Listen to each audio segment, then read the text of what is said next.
2000. And this includes a discussion of the relationship between the underground, the unification of the archaeological spaces, and the restructuring of the police force. She says, the consequences of this forensic spacescape is a reshaped relation between the city and its inhabitants. The former acquires a clue-like status that necessitates a continuous reassessment by the latter. Such a relation has a particular relevance given the effect of Platonism on the ways in which the people of Athens encounter their city on a daily basis. Maria was originally trained as an architect in Greece, then studied restoration in Rome before coming to the AA to do her PhD. A PhD which was extremely interesting and successful, and in a way, I think, really kind of broke new ground in assessing the relationship between philosophy and the experience of space. She's currently assistant to the Greek Minister of Culture and is also an invited juror in international competitions and a coordinator of EU transnational projects. It's a very great pleasure to welcome her back here. Maria.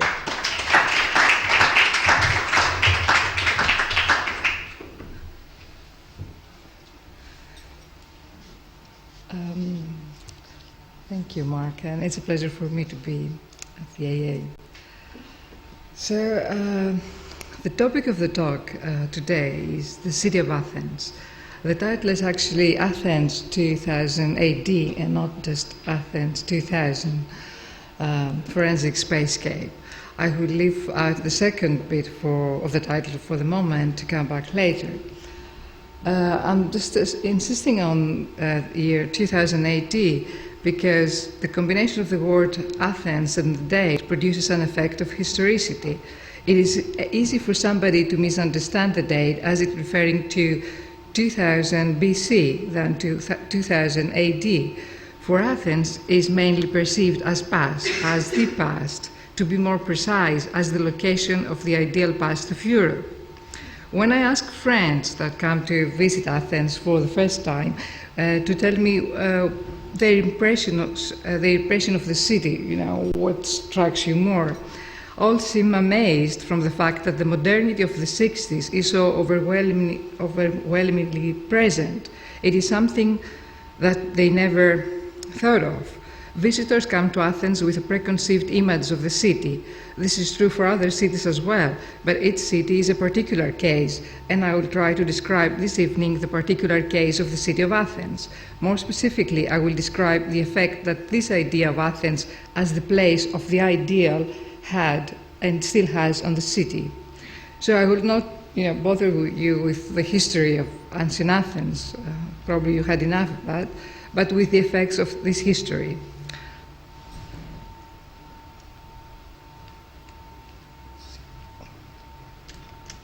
Sorry.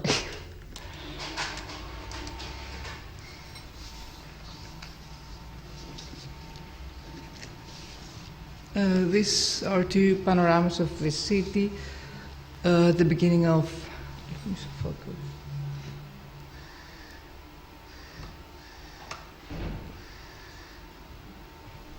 at the beginning of 19th century.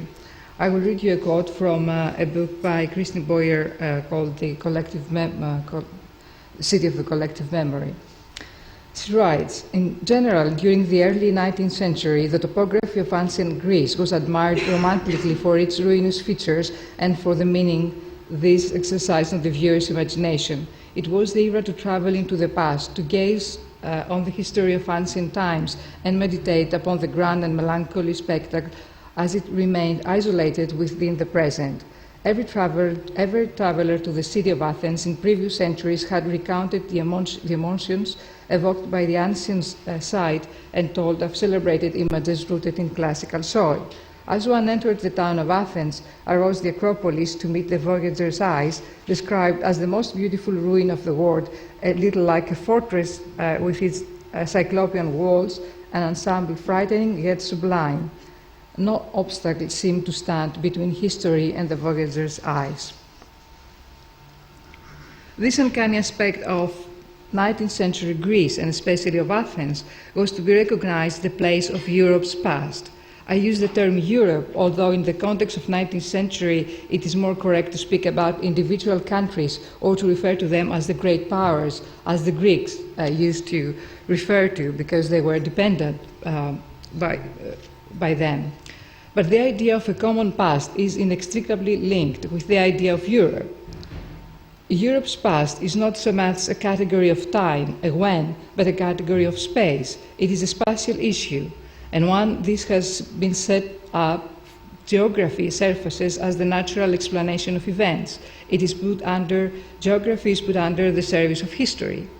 Moreover, the past for Europe, in order to be a unified factor as an ideal place, has to be produced as an outside, but an outside which needed to have its own outside, as well as a border with Europe. Greece is chosen as the place container, the Europe's past proper place. Its outside is Asia and Africa, whereas its border with Europe is identified with the Balkans. Of course, this is an oversimplified topography of Europe's past in the 19th century, but what are the consequences of this topography for the city of Athens? Before I start, I would like to show you a number of slides, and it might be useful for somebody that never visited Athens, but also for them who had been there before. The slides that I will show belong to a project which is called View from the Hilltops of Athens, and it's a project by Iosif Efremidis, who is an XA student, and he was assisted for this project by Philippos Margendidis. So it's like all these slides are not meant to illustrate my argument, but it's just to give you an idea of how Athens looks like. Let's start.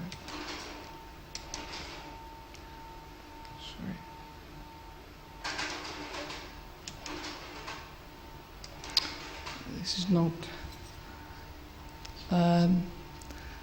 This map is not. It's from I think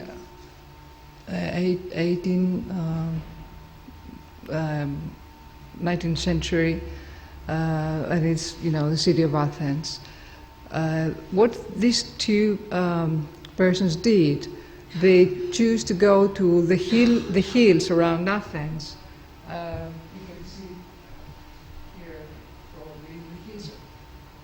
Around the hilltops around Acropolis, because usually a visitor goes to Acropolis and has a view from there of the city, but they choose to go to what remains from these hilltops and have a view of Athens.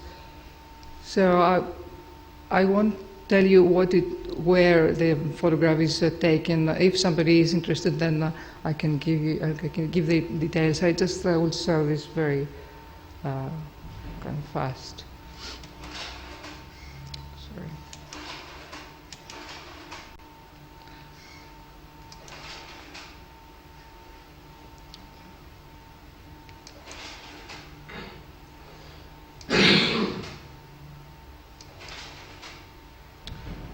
This is from Kolonos, where this Oedipus, the tragedy, supposed to is the place of the tragedy. The site, the tragedy, and you see kind of archaeological object there with the barriers, and it's like you can enter this place. It's kind of the archaeological site. You can see probably Acropolis there. Can you see? So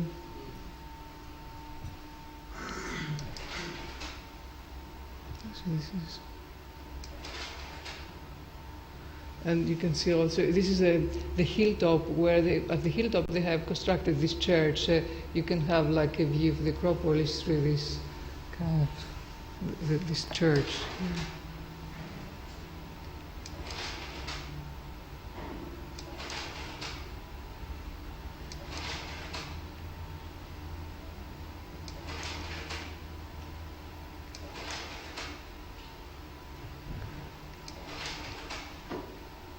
This is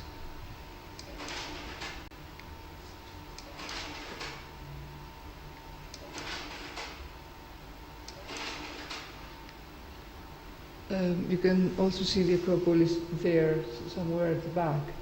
It has different colors quite at the back.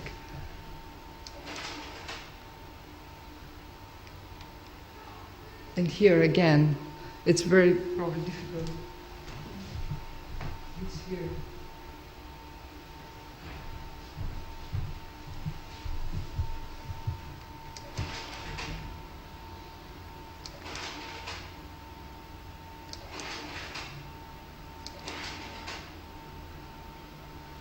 The Acropolis again. The Acropolis again.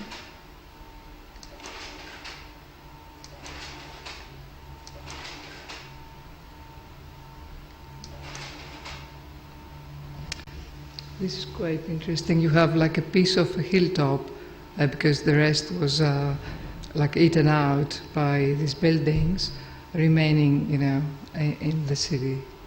And these kind of funny structures on the top of the other building, like. And this is the rest.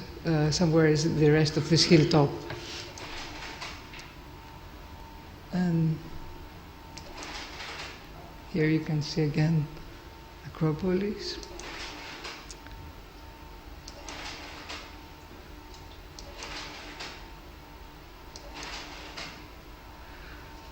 So we'll stay with these two.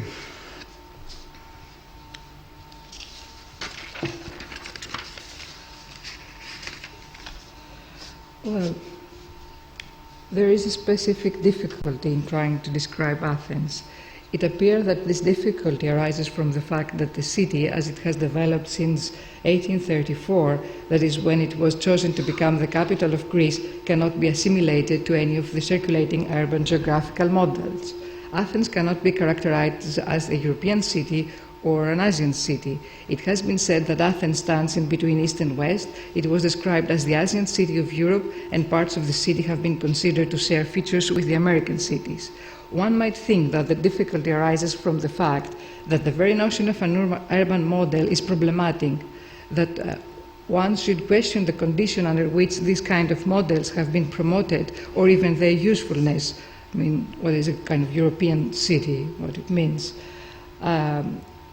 But still, the use of a model for comparison can be handled as a means for clarification, as a way to start to understand a city whose features does not probably fit with a preconceived image or idea of Athens.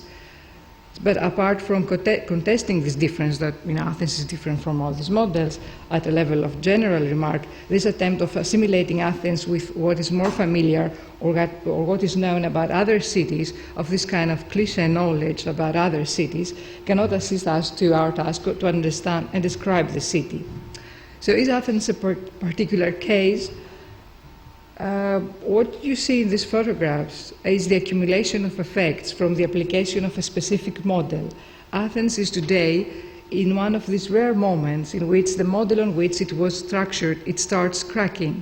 In such cases, one has the opportunity to penetrate this structure and to get a glimpse through the fractures that are starting to form on its surface, and it can get a glimpse of the supporting structure. In such a rare moment, it becomes possible not only to understand the operating model and its consequences, but also to detect the evidence of the change. Both past and present coexist at this moment of fracturing. It is not accidental that I use the metaphor of the structure to describe the urban experience of Athens. A metaphor serves to communicate the intelligible with the sensible, and as such, it accords with the very model on which Athens has been developed.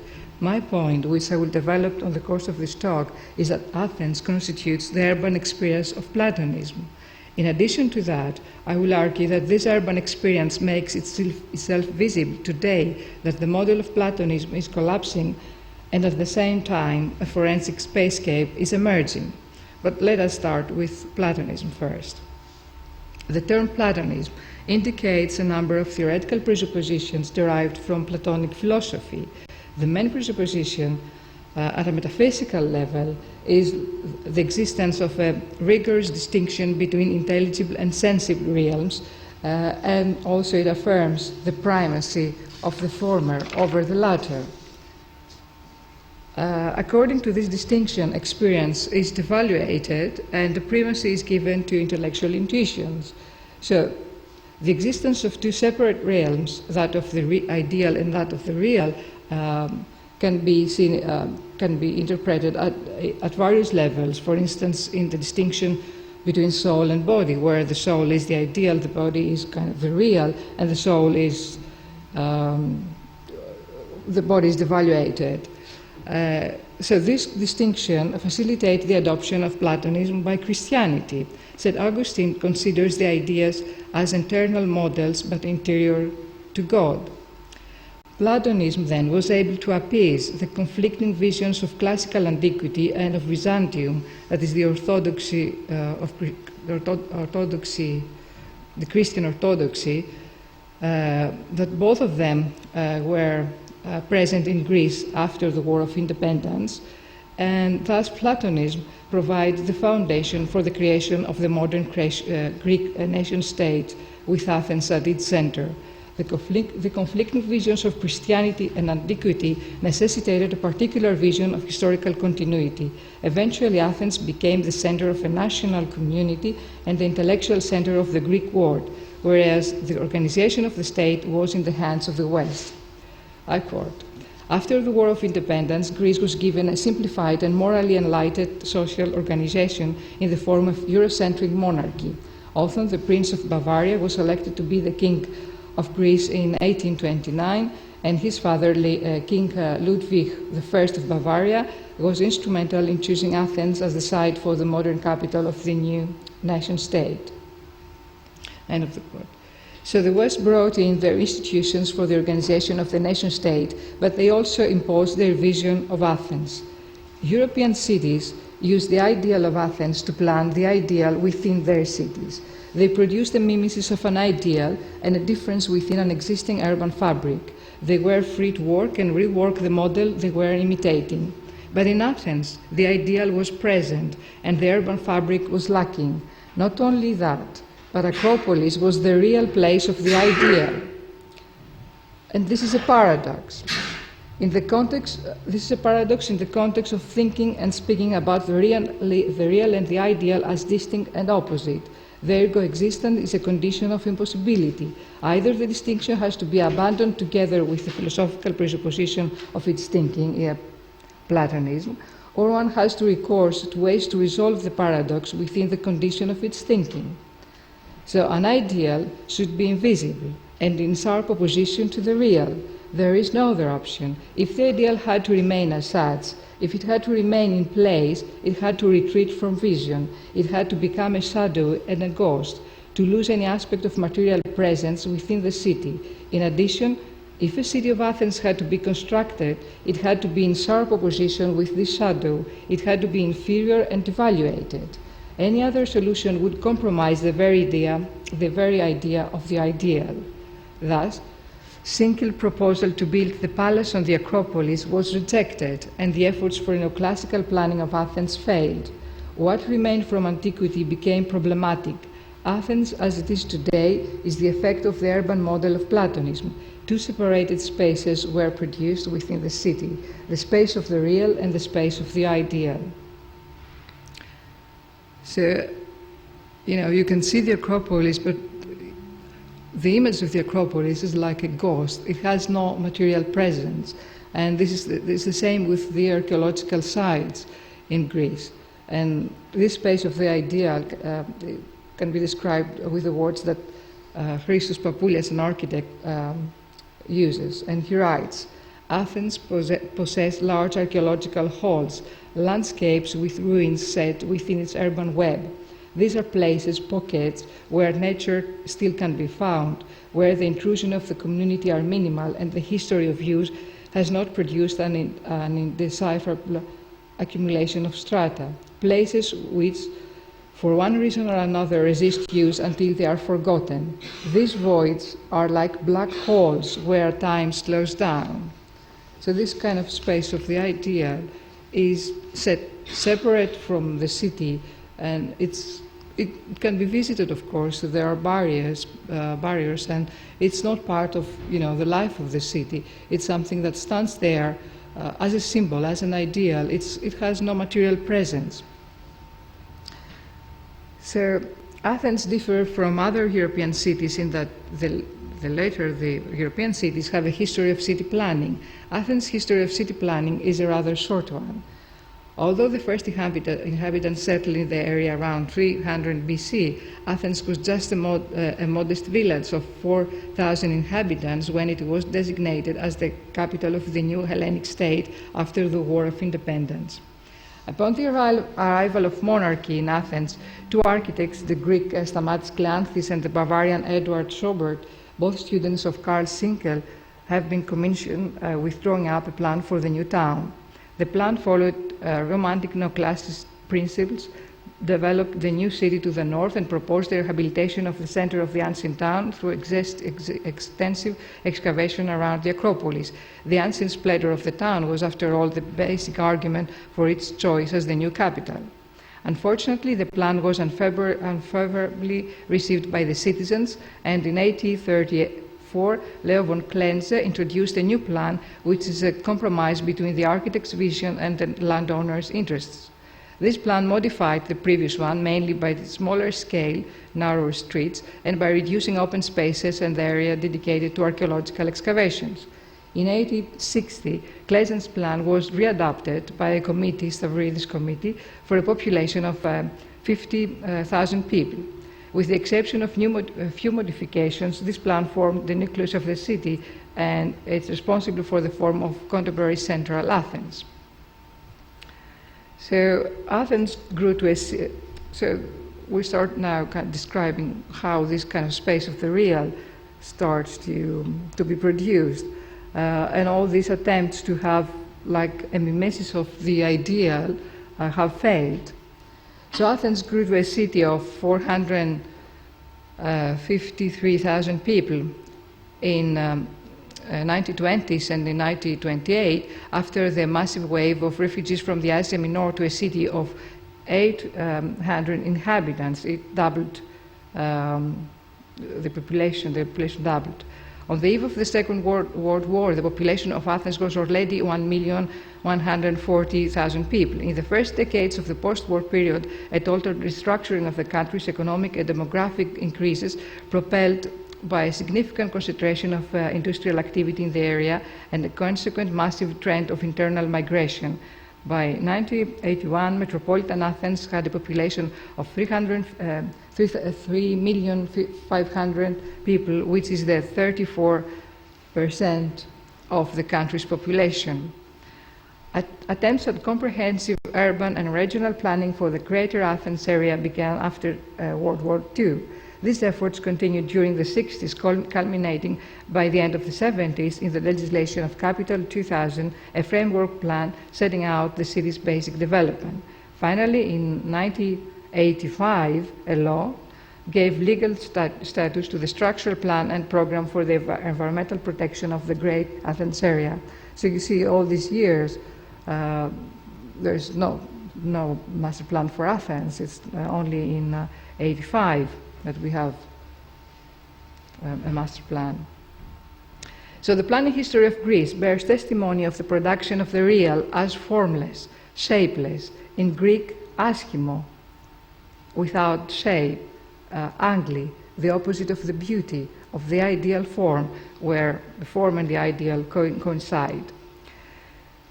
So I will read you how Protestou writes in the introduction of your architectural guide in Athens, which was published last year, and she explains how this kind of ugly, formless environment was produced. In the 50s, Greece was trying to come to terms with the effects of the Second World War and the Civil War of 47-49 events that destroyed some 400,000 of the country's buildings. The period of prosperity and rapid economic development that began in 1952 under right-wing government was initially expressed through large-scale road construction throughout the country. Between 50s and 60s, the demographic pattern of Greece changed as the rural population deserted the countryside for the cities. This wave of migration worsened the housing shortages in the cities, particularly in Athens. But the government, preoccupied with the regions that had suffered more heavily during the civil war and with the island areas that had been shattered by the disastrous earthquakes of the 50s, passed the housing problem into the hands of private businessmen. They in turn developed the system of part exchange known as antiparochi, whereby land for building is acquired from its owner in exchange for an agreed number of apartments in the finished scheme, plus lead or no capital. This is a kind of unique way for kind of building activity, unique. Demand alone could never have developed and saved a building production line of the economy, and the lack of funding for the Demand alone could never have developed and saved a building production line of the scale, dynamism, and flexibility of the system of part exchange. The limited fluidity of the economy and the lack of funding for the construction of houses led to its consolidation. Eventually, the system covered the construction not only of housing, but also of office blocks and other workspaces, and even holiday resorts. Many buildings, firms, and builders provided labor in exchange for housing. But because of the small property sizes, the restriction of the building regulation, and the contractor's desire to achieve maximum profit, result was low quality architecture. The antiparochi system encouraged the standardization of the apartment block and is responsible for the way Athens looks today. It led to the use of materials that were easily available and construction methods that were simple and could be carried out by unskilled labor. Concrete proved to be the most appropriate material for such a basic form of construction and met virtually every architectural demand. So the success of the antiparochi system created a boom in the building industry that lasted until the mid-60s, and the apartment block spread rapidly throughout Athens. 520 of them were built in the 60s, for example, compared to 68 in the 50s. Inevitably, this rapid development caused the destruction of many important 19th century neoclassical buildings. A few efforts were made to restore some of the neoclassical buildings, mostly by the owners, but had little effect. This is a quotation from Protestou, but according to what I have said, it's quite reasonable that there was no care for neoclassical buildings. Actually, material from it's a very the way that Greeks treat the material from antiquity is kind of peculiar, because for instance, some neoclassical buildings were in some buildings of neoclassicism were incorporated parts of the monuments, and then when these neoclassical buildings were destroyed, this material was dumped, and this was because the material had no value. These monuments and this material from the monuments had not value as material. It was like the idea of the monument that was important. And also, it's very strange for I didn't say that before, but the way that the nation state was created, it left very little freedom to individuals. Actually, it was the state that was controlling everything, and it still is. You have, on the one hand, you have the individual and kind of the family connections that create power for the individual, and on the other hand, you have the state. There is nothing between the two. There is no kind of associations or what you can call civil society organizations. These are seen with distrust. So it's very strange in a state where in a country where everything is controlled by the state, that there is one activity and only one which is left to the hand of the people, the individuals, and this is kind of the building activity. So, despite the low quality of its architecture, the city center apartment block became something that aspired to by those who could not afford one and who lived in older 2- or 3-story buildings in poor neighborhoods or in the country. At the first opportunity, these people made the facade of their own homes look like fragmented or smaller versions of the city center apartment blocks. And he continues, visiting Athens to look at its modern architecture can be a disappointing experience today, especially for the foreign traveler who has been visions of the Acropolis drummed into his consciousness. In that respect, Greeks have a lot to live up to. Nevertheless, Athens continues to develop slowly and steadily with many brave small interventions, and a walk through the city can prove very refreshing, if a little chaotic, if approached in the right frame of mind. Attention to detail is definitely required because due to the lack of technological and financial backup, the buildings are not spectacular or beautiful in an obvious kind of way. There are no impressive high-tech skyscrapers or wide, clean boulevards. There isn't even a proper infrastructure. If it rains for long enough, the city floods. And she continues that new and interesting architecture can be seen in unbuilt work, competition, etc. And she also points out the lack of criticism and debate concerning architecture.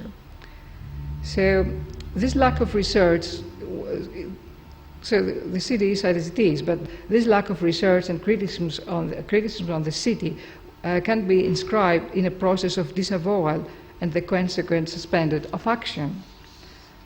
And I'll quote here from Deleuze, because what I'm saying is that on the one hand, in this kind of model of Platonism, you have the ideal, which is like a black hole.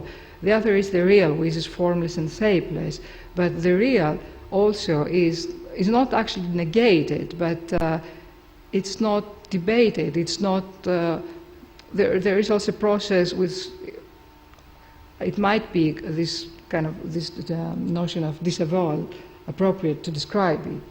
So I quote from Deleuze. Disavowal should perhaps be understood as the point of departure of an operation that consists neither in negating, not even destroying, but rather in radically contesting the validity of that which is. It suspends belief in and neutralizes the given. Athenians do not believe in negating or destroying their city, nor in idealizing it. What they do is to disavow, and that's to suspend it, in order to secure an ideal which is itself suspended in fantasy. They question the validity of existing reality, and on the one hand, the Athenians are aware of the real, but they suspend their awareness, and on the other, they cling to their ideal. The space of disavowal produces a strange and oppressive atmosphere of suspended action. The urban experience of Platonism produces a space of disavowal which suspends action, but also it produces a kind of pleasure. This point is worth investigated, but I'm not going to go in this today. The point is how pleasure is produced in the context of the urban experience of Platonism.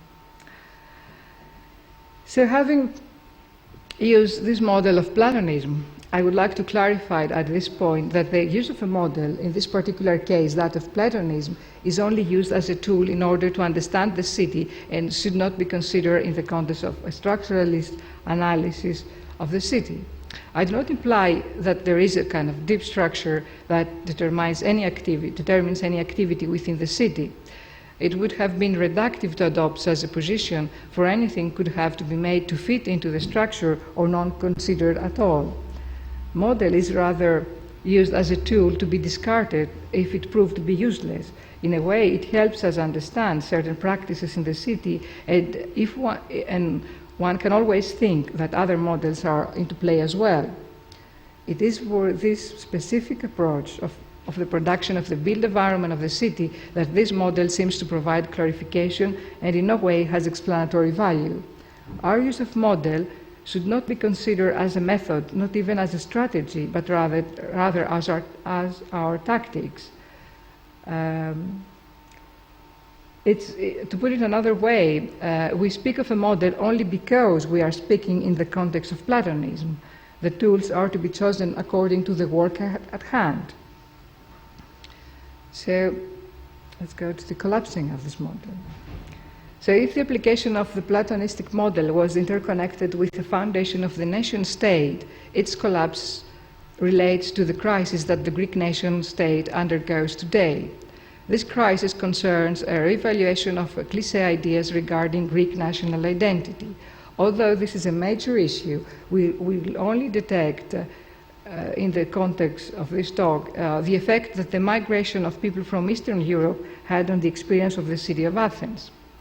The population of Greece used to migrate for many decades to the north of Europe seeking work. For the first time during the 80s, the situation was reversed. Greece became a host country. At the beginning of the 90s, 1 million people from Albania, Poland, and former Soviet Union migrated in Greece. During 92-93, the population of Albanians in Athens was 500,000.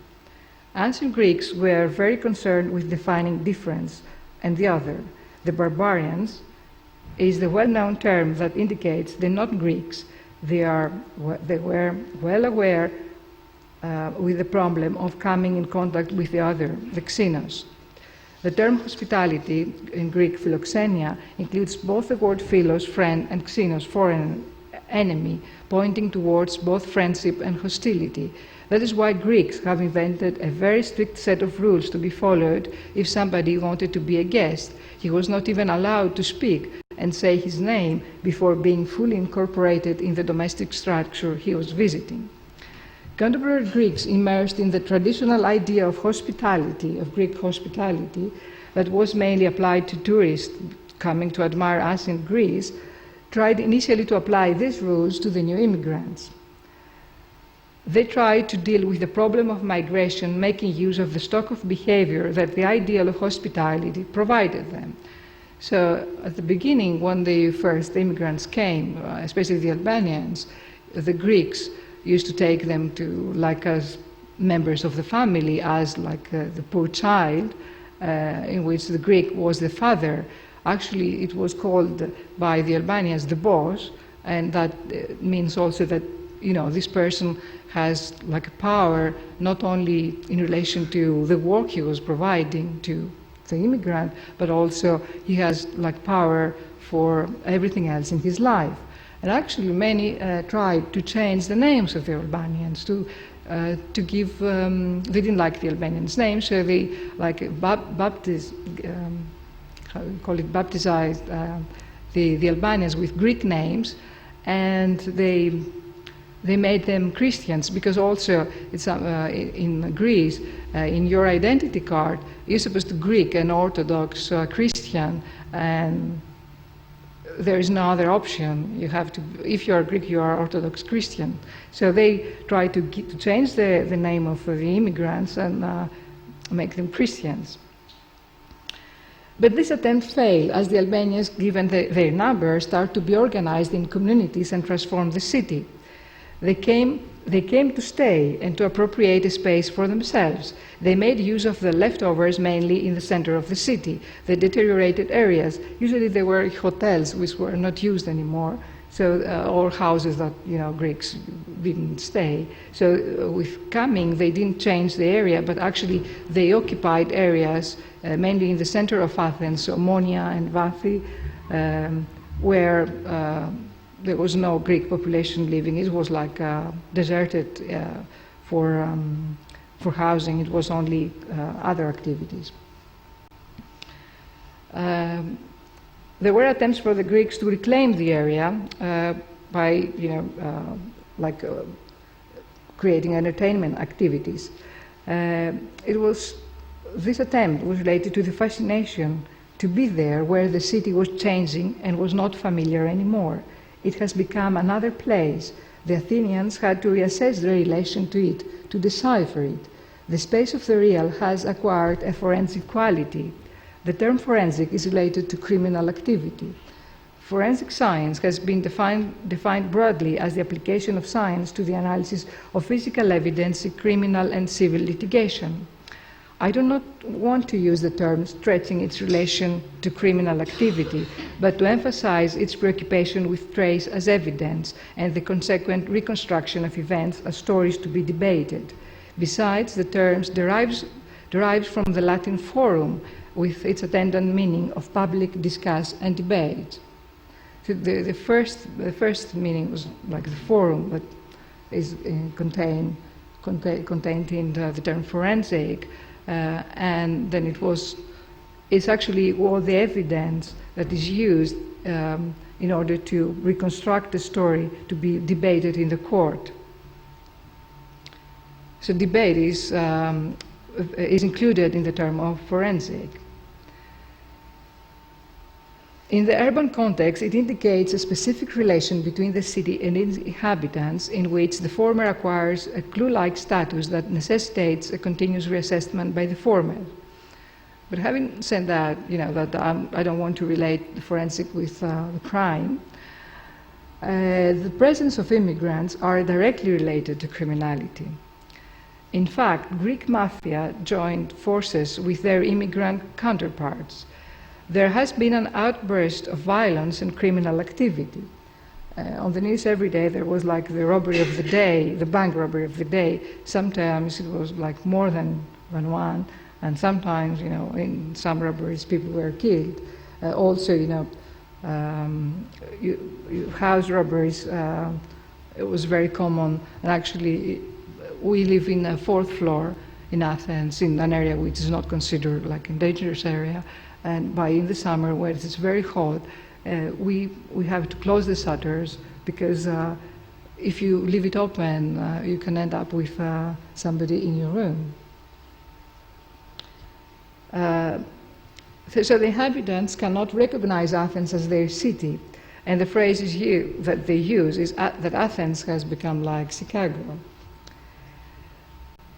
Given that, I don't want to say that the immigrants are related to crime. It's that the immigrants, because they had to be invisible, because the migration in Greece is illegal. You have illegal migrants, and this means that they are not visible. So if somebody is like in parenthesis in the society, it can find like a proper job and survive. Greeks don't rent the houses saying, immigrants. They are very hesitant to do that. So it's very common to try to find, your money to survive. But also it is that, they join forces with like Greek criminals. It's not just that they are the criminals. Nevertheless, a stereotype of the immigrant as criminal was formed. And there is a specific case when, not in Athens, in another village, the community, the villagers, decided that they would not allow the Albanians to be outside their houses after 9 o'clock in the evening. And this is kind of outrageous. Of course, everyone objected that, but they said, we don't want them around in the night because they are dangerous. So you have this kind of very extreme phenomena. And this was something that shocked, the Greeks, because they believe that, they are Greeks, they are hospitable, that there is no racism, there is no xenophobia. So this stereotype, this stimulated a debate on xenophobia and the construction of the stereotype. And in order for the immigrant to be accepted as an organic whole of the society, the approach of the social through the national, the explication of the past as a factor of the national character, and the value of national unity and conformity should be questioned, writes Karidis, who is a well-known Greek criminologist. So immigration in the city of Athens produced a shock to the Greek Athenians, and they were forced to reassess their ideas about Greekness when confronted with a stranger within their city. It is also not accidental that the threat for the Platonic model comes from the space of the border, the Balkans. It might indicate a reassessment of Europe's ideal past, of the location of Europe's ideal past. So the change provoked by the large number of immigrants was sudden, and the state apparatus was largely unprepared. Immigration was considered a problem of the police, and this led to a restructuring of the police force, which took the form of an urban project. The police had at their disposal an anachronistic apparatus of concepts and possibilities of action to deal with the problem. Since decades, the security forces kept voluminous files on individual citizens suspected and followed their traces. It was suspected for political crimes. The police as well spied on citizens suspected for political crimes. So there is a kind of long history, and it's actually created after the Second World War, where the Truman dogma was formed. In a way, America thought that if Greece was to become a communist country, this was a threat for America. And in that sense, they sent their agents there to train the security forces, the police in Greece, in order to keep spying on people that were suspected to be communists. So and there's the dictatorship, of course, after that. So after the restoration of democracy in 1974, this role was weakened, and the policeman was adapted to the model of the typical Greek civil servant.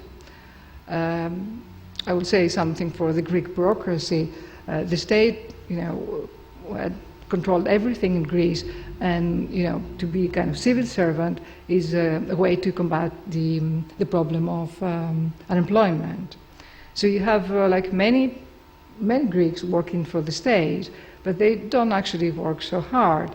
So, and usually they avoid responsibility because the state is also related to the parties. And if a party comes to power, then it brings, in the status apparatus all, the members of the party. But then when the party changes, the contrary happens. So the civil servants, they don't want responsibility, they don't want to decide, because they know that if the government changes, they may lose, their kind of, I don't know how you call it, to lose the, not their post, but they have no chance to go further up. And when they go further up, they are so old, because it's the system, that they don't care to plan for, to think about the policy, the public policy. They just think about how they're going to retire. So the policeman became like a kind of typical civil servant. And the police was taken by surprise by this outburst of criminal activity, and this led to some spectacular fiascos. This one is when Albanian, he escaped several times, and they were after him, but he was a very young and very clever one. So at one point, he was in a house. They located him, and he was in a house with other people, and they surrounded him. But this was like a live show in television. The television arrived before the police arrived, so the police was further back. The cameramen were very, very close, to what was happening, and at some point, because they couldn't do anything, the cameras went out, and I can't remember how exactly it happened, but the result is that the police get in, and a very young girl, the Albanian, hold her, and he had, how you call it, this, grenade. And the grenade exploded, and she died after a month. But the funny thing is that it was not the special forces that enter to get the criminal. It was the chief of the police itself, with his costume, and he went there going for in his office, and it was like a fiasco because somebody died, and also it shows the inefficiency of police. So in the year 2000, the police launched a series of projects in an attempt to fight crime in the city. I will discuss two of them, which I consider to be relevant to this talk. There are urban projects and involve a reassessment of the inhabitants with both the city and the police force assets. The one project is called 10,000 Police Officers into the Streets. So with this project, young police officers in groups of 4, men and women, together, usually 3 men and 1 woman or 2 and 2, walk in the streets, making themselves visible. The presence of the police in the streets to control crime in European cities has a long history. Slower, in his book Nights in the Big City, writes about the presence of the policeman in London around 1840. The sight of the police officer who tries to control from the center of the action what cannot be controlled by degree from the top is part of the picture of the street. He symbolizes the claim that power reaches into the furthest corner. That was in 1840 in London. So now in year 2000 we have it in Greece. The case of Athens is totally different. The activity of the police that was mainly focused on spying on the citizens had to be invisible. So the policemen were there, but you couldn't see them. The sight of the loose group of police officers in the streets of Athens is in no way the representation of power. It falls into the category of urban decoration and attracts the sympathy of citizens. In a way, the visibility of the police officers reassesses the relation between inhabitants and the police. Even though the police have to assess the success of the project on the basis of its effectiveness to control criminal activity, there is an important side effect which concerns the experience of the city. The visibility of the police is the mark of an invisible criminal activity. The city is something more than what seems. The other project is called Mapping Criminal Activity. The police produced and published maps of criminal activity. The maps make visible an activity that should remain invisible. The real space of the city, although it's not, it's not what it seems to be. So there is a shock of the inhabitants from the fact that the space of the real contains the unexpected. The existing reality of the city acquires a surplus of signification. The inhabitants need to reassess again relation to the city. I will go now to this other project, which is called Unification of Athens Archaeological Sites. The issue of creation of a kind of an archaeological park in the center of Athens has been raised since 1928, but only in 1987 a master plan was produced. Today, after 13 years, although with many problems, the part of the project is under implementation. The project is under implementation.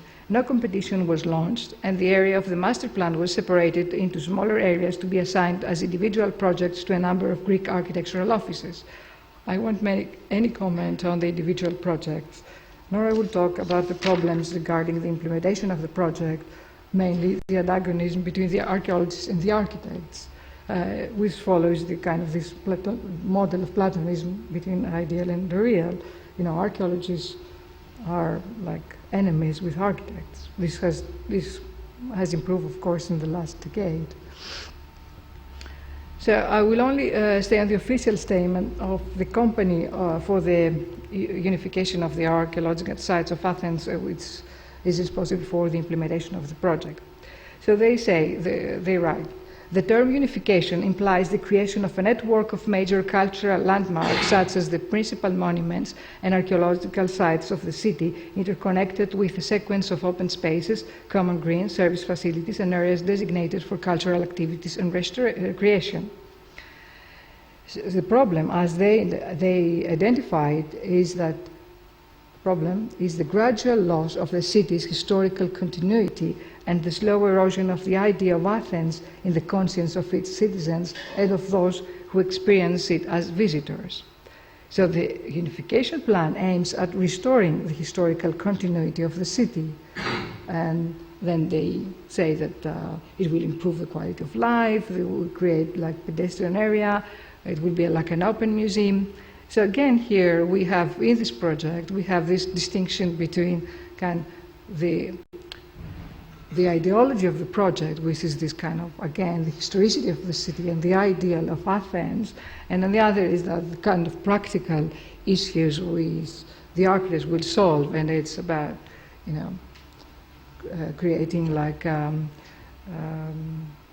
solving the circulation problem, or propose the land of the use, and all of that. It's also interesting that the president of this company who is implementing the project, he is writing, you know, this kind of ideology of the project, while the director, who is also an XAA, he is concerned with the practicality. So there is a kind of reproducing this distinction, this division again.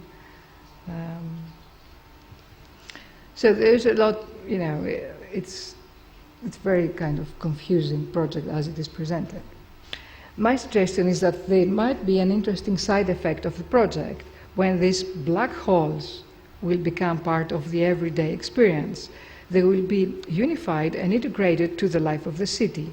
The fragment of the past will cease to be idealized ruins, and history will acquire the quality of the trace. It will affect the gap between the reality of the city and its idealized past, which clearly assigns a proper place for each one, producing two separate space containers, the space container of the real and the space container of the ideal. And its space is governed by different rules and demanding specific behavior from the people that populate it. Actually, the space of the ideal is not populated, but this is what is a specific rule, it's not populated. By merging the two spaces and eliminating the gap, a forensic spacescape can be produced.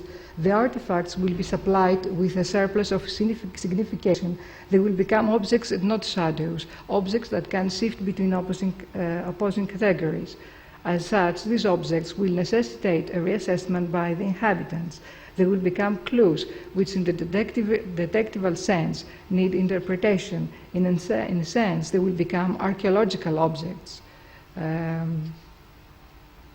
So there is a very close relation between archaeology and detection. Actually, both are products of the 19th century, the detective novel and the kind of type of archaeologies.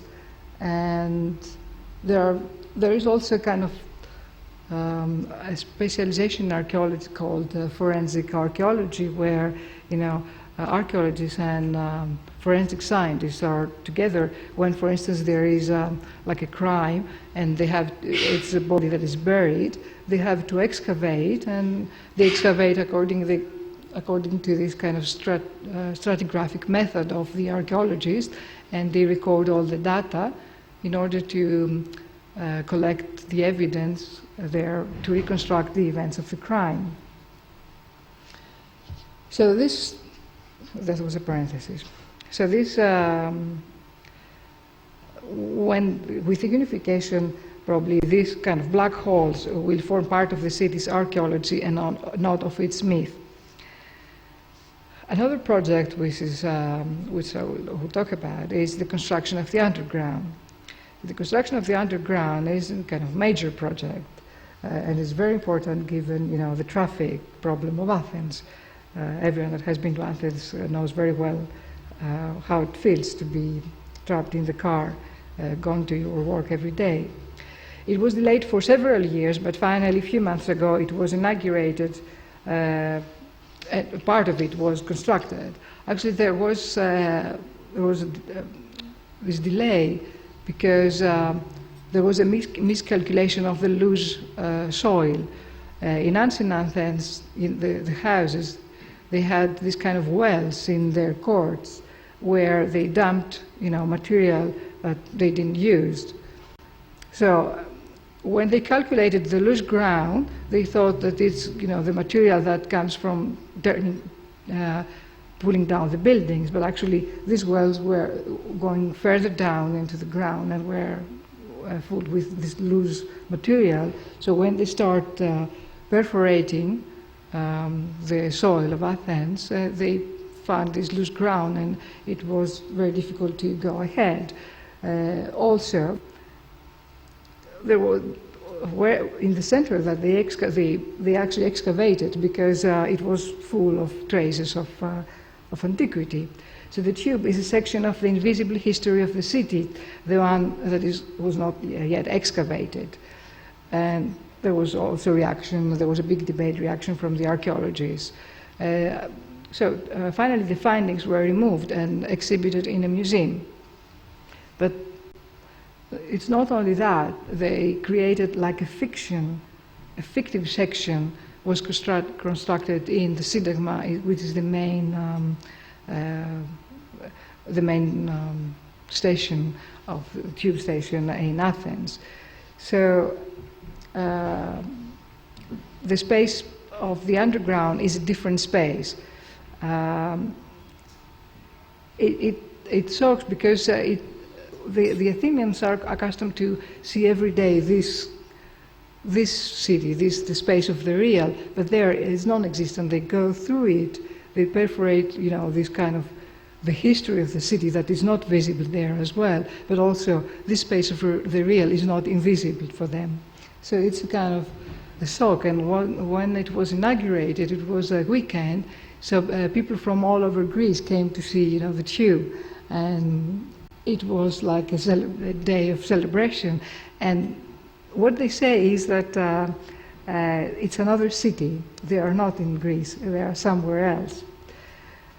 So the ideal past has, and also it's that the ideal past, because this section has become a fiction which they encounter in their everyday life. The traces are incorporated into a fiction. They do not stand isolated as idealized objects. History becomes a trace to be interpreted and reconstructed by the users of the tube. So at the moment, the model of Platonism is collapsing, and the distinction ideal real on which it was based loses its relevance and becomes ineffective. Another category seems to emerge, that of the physical. Greek history acquires the quality of the trace. This trace can be used as evidence upon which the inhabitants of Athens can reconstruct their stories in respect to the city, which can be debated. And this time the debate won't be in the proper space of the agora, but it will be produced and reproduced each time anew as a forensic spacescape. In a way, the use of the Platonic model refers to a space container where the activity of people, even though it exists, it's not valued. The city is seen as an empty, unpopulated space, which is the effect of the people's activity, but the activity as such is not valued. A forensic spacescape, in contrast, is haunted by the absent presence of people. A forensic spacescape cannot be produced only when can be produced only when the story, the fiction of the interaction between evidence, traces, imprints, fragments, and people is reconstructed. As the Platonic model collapses, history acquires the physicality of the trace, and Athens loses its myth and encounters its archaeology. Thank you.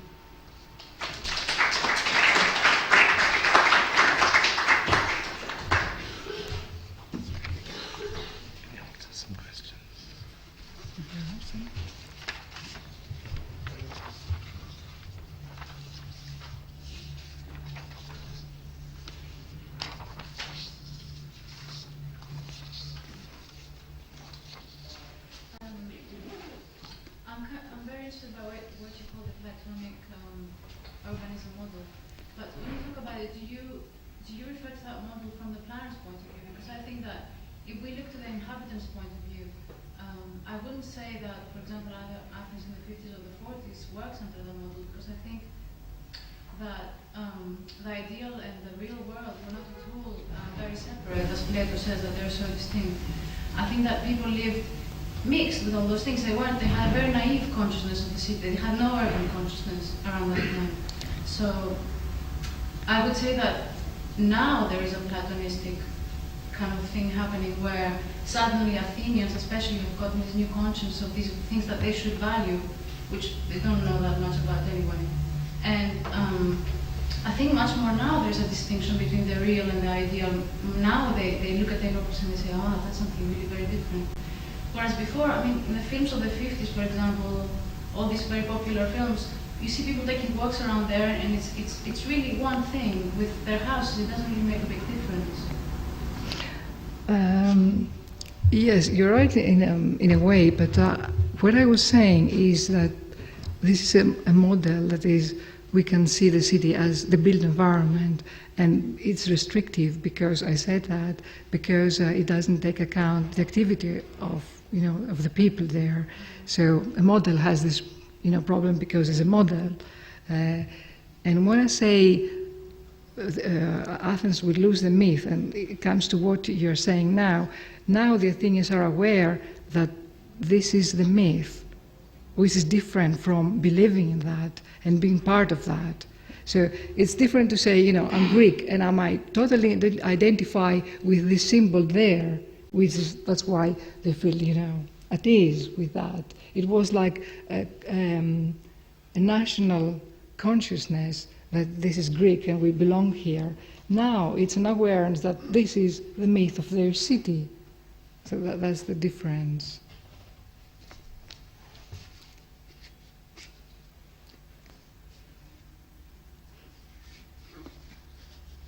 I think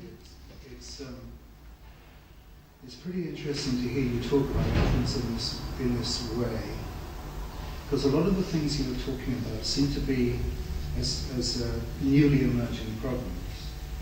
Seem to be the kind of standard 20th century problems that Britain and the New World have been dealing with. Multiculturalism sprang to mind as a desperate way of trying to incorporate alien elements into a democracy by giving them minority rights. And I thought that the Western ideal about Athens is the ancient Greek democracy, which is seen to be as an absolutely coherent thing, which is how you describe it and how you describe it. One of the interesting things for me in what you said is immediately space and time, the way democracy, the way the boundary where you draw around the voters makes complete sense of the democracy. You have to have that relationship between politics and space in order for it to make any sense. Right. Yes, I can understand your first point. It seems that it's similar, the problem that Greece has now with what other European cities had before, but every city reacts differently. And the thing is that in Greece it was a nation state for so long that this kind of belief that these are, we are Greeks, and this is now collapsing. It has a very kind of, a very impressive effect, because it's collapsing very, very rapidly. Whereas in European cities, you have a problem of migrations, but migrations there is legal. So you have to deal with how you incorporate. You produce social cohesion, for instance, but with immigrants that are, visible and they are there. And also in European cities, you have like kind of organizations between the state and the individual, which can help, the immigrants. In Greece, there is nothing like that. So I'm describing the problem that can be common to other countries, but, Greece has different effects in Greece. And probably it will have different kind of solutions. I don't know. Well, there was one similar parallel I was thinking of when you're talking about peace on the streets, because I think Northern Ireland suffers from that. And the presence of the British Army in Belfast is very obvious as an urban phenomenon. Being in that city is not the same as being in another city because of all the soldiers and guns around the fortresses. And I guess now you say it, they are ostensibly placed to counter an illegal force, but their own presence creates a city which affects everybody who isn't part of that underground. Yes, it doesn't affect so much criminal activity, but reassess the relation of the citizen to the police force, because they are happy that the policemen are now visible. They are not invisible anymore, and they are not kind of civil servants. They're doing their jobs. On the other hand, these people, they are very young, and it's like urban decoration. The other day, one of them was beaten, by some people in the streets. So again, the fact that there is police in the streets has a different effect in Ireland than in Athens. So I'm just trying to describe, what is the particularity about using probably similar things, but in another context, in Athens and in, you say Ireland, for instance. I think with immigration, the problem is slightly different, because the nature of the population that has moved into Greece is very different from the nature of the populations that have moved into other countries. Like France and England, a lot of the people that have come here seem to be from past colonies. And I think that creates an entirely different relationship to the people that have moved in Greece, which are not from countries that Greece has been related to in some sort of power way. So the tensions are slightly different, and the whole political history of the countries that have been moving in is quite complex. I think that's the way in which Greece is quite a special case of immigration. And on top of that, that's why it's such a difficult situation and kind of difficult to assess. And yeah, just to answer to that, and also it's interesting that because Greeks because it was set up as the Balkans was set up as a border, and the question of the border in the Balkans is a real problem because they are coming in our Balkans. It's a special there's a special difficulty because Greeks were not Balkans. They were apart with this kind of strengths. It's kind of part of the kind of geographical space, that Europe produced.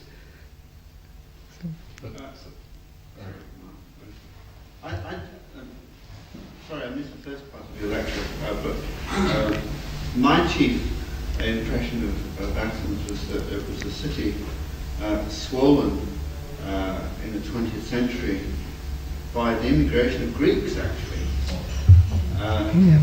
from the islands, from Turkey, and that this in itself constituted a massive phenomenon. Yes, probably because you missed the first part. I was describing the space of the real, and actually the space of the real was produced by this immigration in the 20s and later in the 60s. But this was like part of this kind of model of Platonism, the built environment that was produced. But then what I'm saying is that this is collapsing now, and immigration creates a different space which is outside of the model of Platonism. So, but in a way, what I think is very interesting about the whole way you set it up is that on the one hand you set it up as kind of Athens still in the grip of a philosophical distinction between the ideal and kind of reality. But actually, the question then arises as like where the polis fits into that distinction, because the polis doesn't simply belong to the kind of regime of the ideal, after all, and so you have the kind of it's shadowed by another problem, which is that there's the Parthenon and the Acropolis as that part of the city which puts to death Socrates, who is speaking on behalf of kind of philosophy. So the problem about the internal contradiction between the ideal and the polis is one. Now, it seems to me when you come in a sense to deconstruct that, at one point you described the Parthenon as not only the ideal but having a kind of ghostly kind of presence. Now, in a sense, it seems to me the ghostly and the ideal may be part of it, but they're actually they operate according to a different logic. Insofar as the Parthenon is indicating to you the ideal, it's also a ghost, which in some sense always comes to haunt in an urban fashion, the very distinction between the urban, between the real and the ideal. That's the first point. Secondly is that one of the reasons perhaps why the grip of that distinction is so massive is the sort of internal conviction within Athens, at least, that the Acropolis in some sense is theirs on the one hand. That is to say, they are Greeks who are in an important sense natural descendants of the ancient Greeks, a proposition which makes absolutely no democratic sense whatsoever, and is a problem, and because it's then a problem, like actually what they've done is to inherit someone else's kind of monumental system. Yeah, vision. Now, of course, I'm aware that saying this in Athens kind of wouldn't be entirely entirely kind of popular. That's when I'm not But saying it it is a problem, because it's a problem that precisely keeps a grip on that register of the distinction. It's as if the paradox is, in order to go on being Greeks in the way that you insist on being, you've got to maintain that very distinction, which comes to kind of blight, in a sense, the possibility of making other interventions within the city. Whereas if you could kind of, in some sense, loosen up the idea of national identity, so it was a situation in which people have inherited it. So there is this other problem then that Greek identity becomes not only one identity amongst others, but in some sense actually does continue as the pure distinction, as a transcendental distinction. That's why obviously the Greek government regards the question of the Elgin marbles and their return as what I once heard described as a transcendental question. I mean, there's nothing less than the Greeks want than to get muddled up with returning stuff to Egypt. Because for them, the question is not that, as it were, emergent national formations in the 19th century ought to have in general their national monuments returned to them, but the Elgin marble functions in a transcendental way. And that seems to me like a real obstacle. I mean, it's a real problem. If I give it back and ground up. Sorry? We could be given back and then pulverised, and that would be the end of it. Well, they nearly were by the British when they cleaned them in 1930. So yes, but that's one to answer to just to this, to the marbles. But it's interesting to see that the Greek government doesn't say anymore, it's our symbol, we want it back, but it was scrapped. It's an issue of like the physicality of the material. It's not used. At least I can understand it's what you're saying, but at the level of appearances, it seems that is something different. But I do remember talking to what's his name, the French film director, who's kind of inherited the cause of the Elgin marbles from, who lived with Melina Mercouri. Oh, Zilda San. Sorry? Zilda San. He said, shouting at me, we don't want to get muddled up with all these questions about Africa. Yes. It's not about justice demands some sort of post-colonial settlement where you return things. It is precisely that because, in a sense, the Elgin marbles function as the origin in a certain discourse, therefore their value overtakes the value of any other possible monument. In that sense, it's kind of transcendental. And in that case, I think in a way is the reason why a certain national discourse goes on reproducing a certain kind of transcendental discourse as its nature. And that actually is an incredible obstacle to whatever you want to call it, something like rational modernization. I thought quite a lot of people thought that would be a pretty good thing to have in the background, that kind of conversation. A desirable thing. The people who look at America and shake their heads sorrowfully about the materialism and the lack of direction in the place would think that having a philosophical discussion, a philosophical principle as your governor would be a really good thing to have. But that's the very lesson that the Greek polis tells you shouldn't have. I wonder if I could sort of articulate mine. I think it was a rather incoherent point that I was making. I think I've clarified what I mean to say. I'm just wondering if the problem of beginning to open up a sort of space within the idea of Greece, as between, let's say, the ideal and the polis, or between the Acropolis and the polis, can bear upon the way that the Greek state has come to depend upon its capital being Athens. To be clear, I saw the region list, right? So now it seems to me that Greece is one of these countries, rather like Mexico, which has identified itself with its capital city. to an inordinate degree. And this is partly explains the swollen nature of the city in the 20th century, that it's as if everybody who escaped from Turkey after the Turkish war had to come to Athens, not to Salonika or anywhere else. Anyone who was looking for success leaving the islands had to come to Athens. And in view of ancient Greek history, with the variety of city-states, this is ironical, to say the least. After all, Athens may be prima inter pares, but it was nevertheless only one of most others. And therefore, the identification of Greece with the fate of Athens has already, in a sense, occluded any possibility of a kind of space of variety within Greek identity.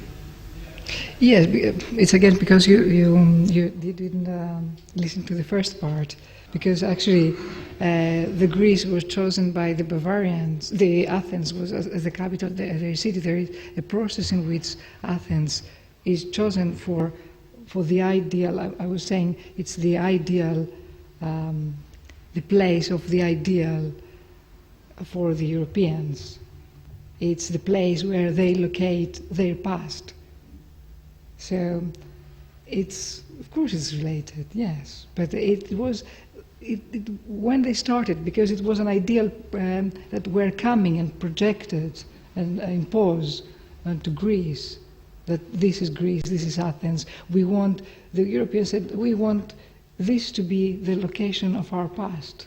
And it has topography, it has to be at a distance from Europe, because Europe, in order to be Europe, to have a unity, it has a past which has to be outside, because if it's inside there will be conflicts. So Greece was chosen as an outside, as the past which is outside Europe. So this is part of the problem as you described. Yeah, I agree with you. And I want to come back to Mark and about the polis and the democracy. You can see from what I said about the police, but the democracy was always like a problem for Athens. It was never kind of resolved. It is resolved, kind of very recently. So it's because it's trapped between this kind of ideal and real. I thought it was a problem for all of us, that's the point. But Greece didn't supposed to have this problem. That's the thing. Sorry, what? Greece didn't supposed to have this problem. And actually, when the dictatorship happened in 65, all Europeans were taken by surprise, because they thought, oh, this is our past, this is kind of part of Europe, it's a European country, how is it possible to have like a military regime there? This should be democracy. So it was like a surprise for Europe. Yeah, I mean, people could get around that by kind of basically treating it as a kind of CIA-backed kind of regime. But it obviously depends on kind of national fractions. But it's more complicated than that, because the military was viewed with trust, because the parties were viewed with distrust. It was after the dictatorship came about that the military was seen with distrust. Before, they were kind of respected.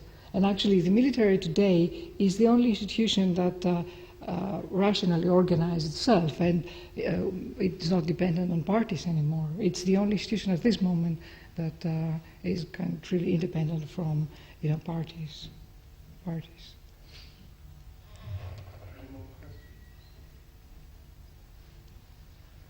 Maria, thank you very much. Thank you.